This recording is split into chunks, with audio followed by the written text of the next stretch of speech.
സക്കറിയ പ്രവാചകന്റെ പുസ്തകത്തിൽ നിന്നുള്ള വായന 11-ാം അധ്യായം 1 മുതൽ 17 വരെയുള്ള തിരുവചനം. ലെബനോനെ, നിന്റെ വാതിലുകൾ തുറക്കുക, അഗ്നി നിന്റെ ദേവദാരുക്കളെ വിഴുങ്ങട്ടെ.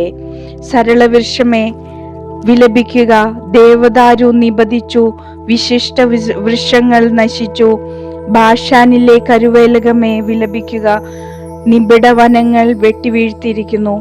ഇതാ, ഇടയന്മാർ നിലവിളിക്കുന്നു, അവരുടെ മഹത്വം അപഹരിക്കപ്പെട്ടു. ഇതാ, സിംഹങ്ങൾ ഗർജിക്കുന്നു, ജോർദാൻ വനം ശൂന്യമായിരിക്കുന്നു. 2 ഇടയന്മാർ. എന്റെ ദൈവമായ കർത്താവ് അരുളി ചെയ്തു, കൊലയ്ക്ക് വിധിക്കപ്പെട്ട ആടുകളെ ഇടയനാവുക. വാങ്ങുന്നവർ അവയെ കൊല്ലുന്നു, അവർ ശിക്ഷിക്കപ്പെടുന്നില്ല. അവയെ വിൽക്കുന്നവർ പറയുന്നു, കർത്താവ് വാഴ്ത്തപ്പെടട്ടെ. ഞാൻ ധനികനായി, സ്വന്തം ഇടയന്മാർ പോലും അവയുടെ കരുണയില്ല.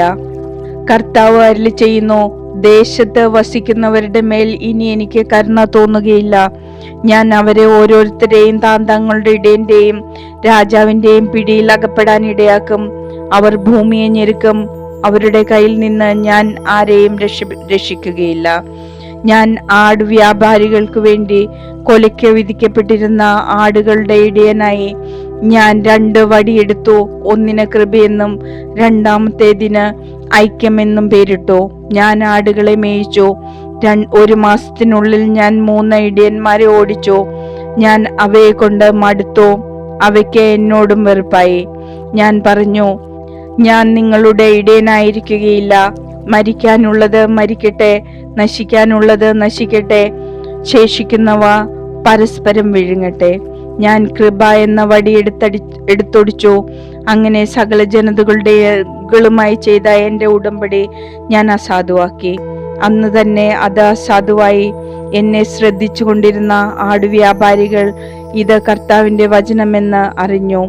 ഞാൻ അവരോട് പറഞ്ഞു, നിങ്ങൾക്ക് യുക്തമെന്ന് തോന്നുന്നെങ്കിൽ കൂലി തരിക, അല്ലെങ്കിൽ നിങ്ങൾ തന്നെ സൂക്ഷിച്ചുകൊള്ളുക. അവർ എന്റെ കൂലിയായി 30 ഷെക്കൽ തൂക്കി തന്നു. കർത്താവ് എന്നോട് അരുളി ചെയ്തു, അത് ഭണ്ഡാരത്തിൽ നിക്ഷേപിക്കുക. അവർ എനിക്ക് മതിച്ച നല്ല വില. ഞാൻ ആ 30 ഷെക്കൽ വെള്ളി കർത്താവിന്റെ ആലയത്തിലെ ഭണ്ഡാരത്തിൽ ഇട്ടു. പിന്നെ ഞാൻ ഐക്യം എന്ന വടിയൊടിച്ചു. ഞാൻ ഇസ്രായേലും യൂദായും തമ്മിലുള്ള സഹോദര്യം അവസാനിപ്പിച്ചു. കർത്താവ് എന്നോട് കൽപ്പിച്ചു, നീ ഇനി നീചനായ ഒരു ഇടയന്റെ വേഷം എടുക്കുക.